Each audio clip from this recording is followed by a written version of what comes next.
Guys, ituturo ko sa inyo kung paano magbayad ng bills sa Meralco gamit ang ating GCash.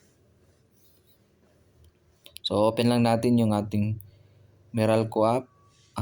Open naman to kahit sa tablet and sa ating mga smartphones.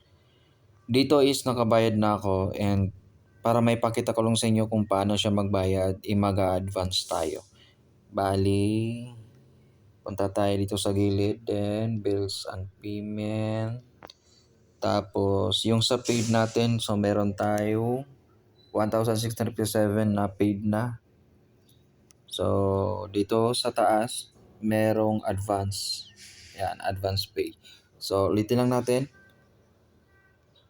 Dito sa gilid, sa may menu, then bills, payment.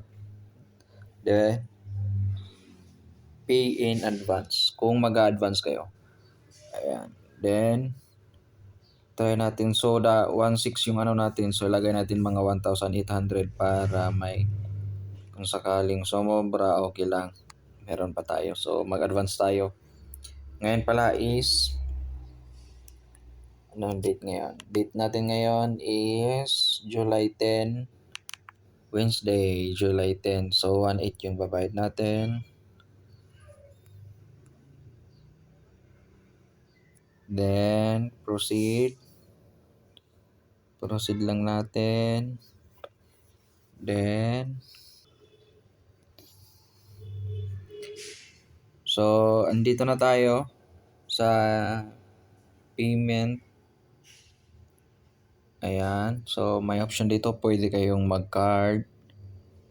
Ayan. And pwede din mag-e-wallet.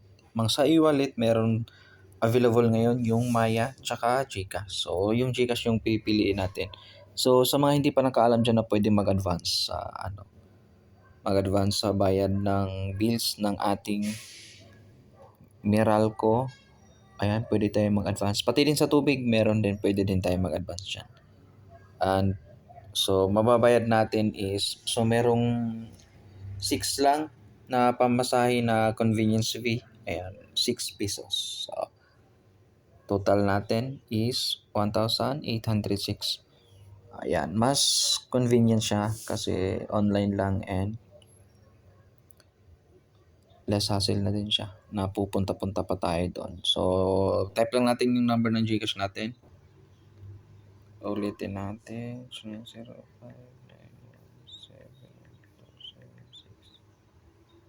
Ayun. So, hintayin lang natin yung code na ayan. Ito, dito na.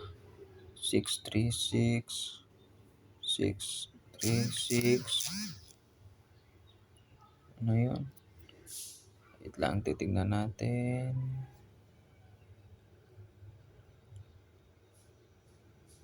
Six three six 848. So 848. Ayan. So next na. Then syempre yung ating pin. Then next. And ayan.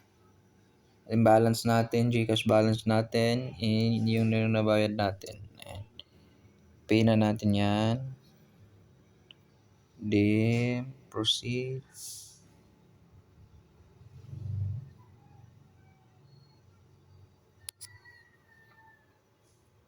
Then hintayin lang natin. And okay na. Payment successful na. Thank you for payment. Ayun lang po. Para ayan, kung gusto niyo screenshot yan, pwede rin. Ayan. Kung pwede yung screenshot yan, yung payment nyo, para kung sakaling hindi man mapunta sa account nyo yung bayad, pwede nyo ipakita to. Ayan. And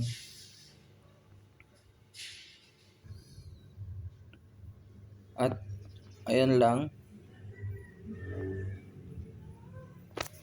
At hanggang dun na lang and comment na lang kayo kung ano pang mga i-tutorial natin about sa mga payment.